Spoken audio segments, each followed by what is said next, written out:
everyone, my name is Kiana and welcome back to Key's PWI Survival Guide. So I'm in a different corner of my room today because I really need to clean up and I don't want y'all to see my mess here at the end of the semester. But this month is April, so we're going to be talking about mental and physical health. One of the things that I kind of wanted to discuss was spirituality because I mentioned in my last short that spirituality is such a big part of the Black and Brown communities or BIPOC communities. And so let's get right into it.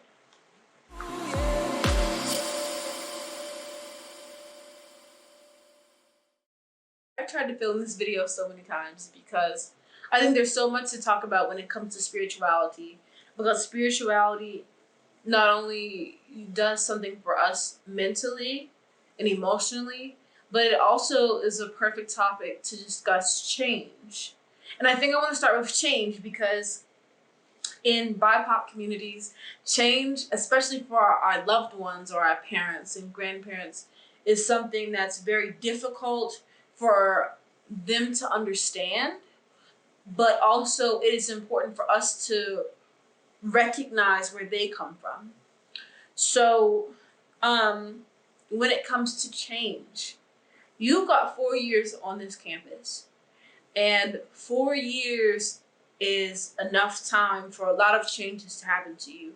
Not only, spiritually, but through your sexuality, through your emotional stability, through your physical changes, and especially with our parents. And this has happened to me.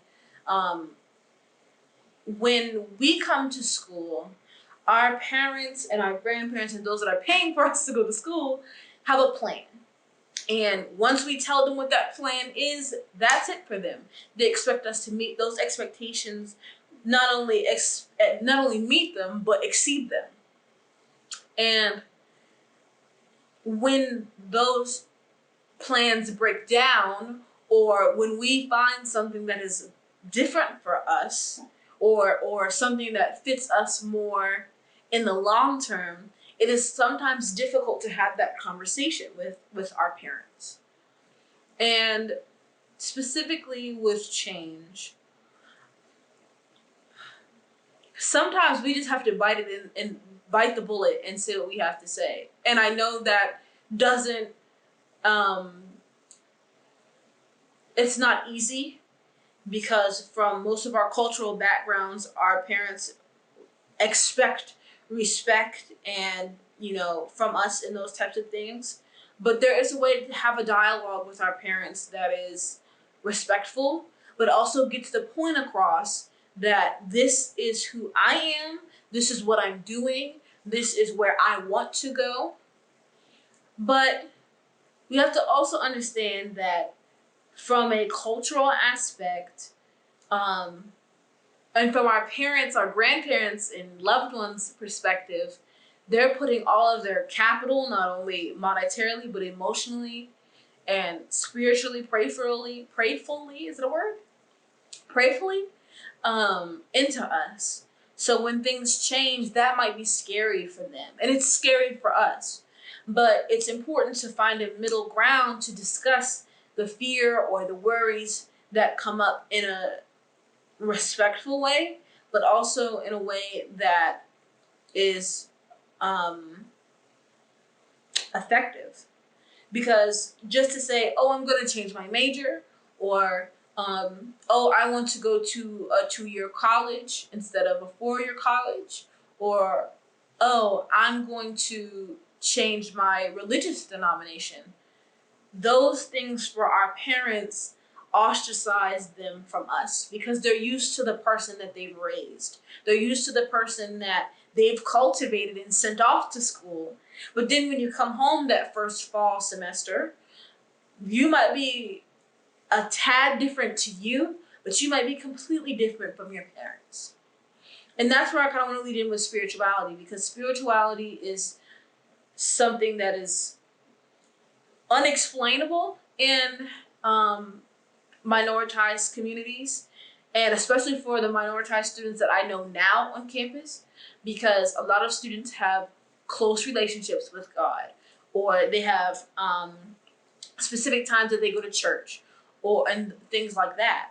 And so, a scenario of someone that didn't grow up in a religious household to come back home, and now they have some type of religious background because they've started going to a non-denominational church, or have started to attend certain student organizations that deal with spirituality. That is a completely different experience for families. And on the same, the opposite side of the coin, someone raised in a spiritual community or a spiritual household that comes home and has a completely different belief now. And whether that belief has changed, whether you've moved from Christianity to Islam and you've become a Muslim, or you've moved from, kind of back and forth in the big three, because the big three, I think, is a big deal on our campus. Big three meaning Christianity, Islam, and Judaism. But at the same time, there's so much more in those umbrellas of, what the big three mean. And then there's Buddhism and Hinduism. You're going to experience so many different types of people with different backgrounds, and sometimes their spiritual backgrounds call to you more than the one that you grew up with. Or maybe even you're shying away from, your religious household because of the fact that there were things you didn't agree with, or there are things that give you anxiety about that particular denomination. Like for me, I have what is it called? Rapture anxiety. When I was a kid, I was like, oh my God, Jesus is gonna come back and people are gonna be plucked up off the earth and I'm not gonna make it, and I'm just gonna suck, and it's gonna suck. But that's, even though I'm joking about it, I have that fear. And a lot of, especially Christian kids, do too. But on the same token, is trying to merge where our individuality is and our collectivist, kind of upbringing. How do they meet? How do they mesh? And for me, I kind of had that kind of, I'm still having that kind of situation because of my spiritual background. I grew up with my parents, but a lot of the summers that I spent, I think from age 5 or 6 to about 15, I spent with my grandmother, my maternal grandmother. And my maternal grandmother is a Jehovah's Witness.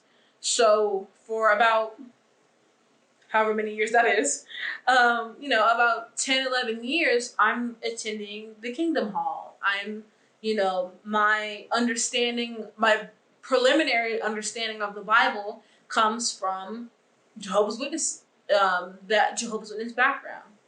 My dad is a Catholic.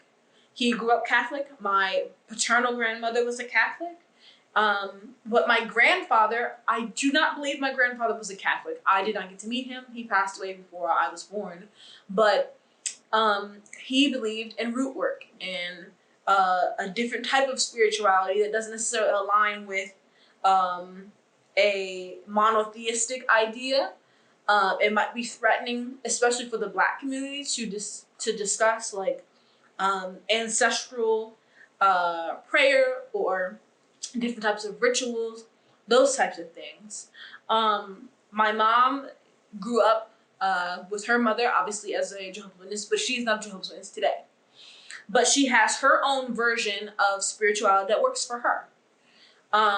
And who else? My godfather is a Muslim. He is a Moor, and learning different things from him about Islam and how Islam functions in comparison to Christianity or Judaism is something that's also I think changed who I am spiritually.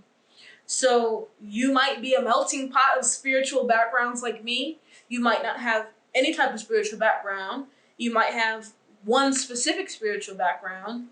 And, once we find or explore these different, avenues, that changes us. And again, that change might be small for you, but your parents might see it as, I don't recognize this person.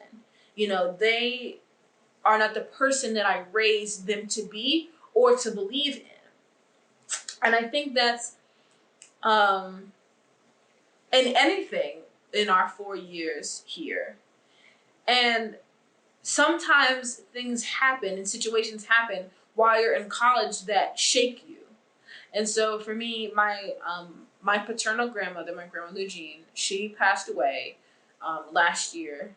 She passed away in September. And she passed away, it was very sudden. And so that really shook me. And last semester was such an important semester for me because I was taking my senior seminar class. It's my capstone for the English department. And I'm writing this 8 to 12 page paper, and I'm getting my sources together, and then my grandmother dies. And so, for me, my prayers are very simple.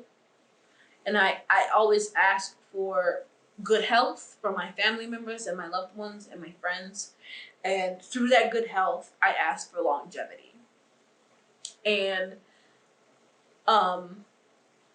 excuse me, for that prayer not to necessarily be answered that particular time was very difficult for me. And, it made me afraid to continue to pray. And that's something that kind of disrupted me academically. It disrupted me a little bit socially. And it was hard to remind myself that I'm at the finish line. You know, I'm about to graduate next semester. You got to keep going. But all of a sudden, this hole is in me because my spiritual, background is kaput now. I was scared that I didn't believe as deeply as I did. I was scared that I couldn't trust being away from home because no one would be taken care of the way they would be if I was there. And even though if I was there, I wouldn't have been able to stop my grandmother passing. But all of these things start to culminate, and those things affect our mental health. And sometimes it's difficult to separate the things that are happening outside of you and happening inside of you, or happening on campus and happening at home. And spirituality is one of those things that you can never really separate from yourself, especially if you're going into it, coming out of it, figuring out where it all meshes and conglomerates, combines. But at the same time, I think especially for minoritized students, in class especially, now that I'm thinking about it, there is a spiritual-based foundation for class. And there are communities on campus that have that spiritual foundation, that are there for Bible study, that are there for, a prayerful kind of environment. But at the same time, sometimes you are alone with yourself. You are alone in how you feel. And those changes seem like there's so much. And what I want to say to that is, you have ample time to figure out where you want to stand, not only spiritually, but I think in your communities. Because for 4 years, that's a long time, but it goes by so fast.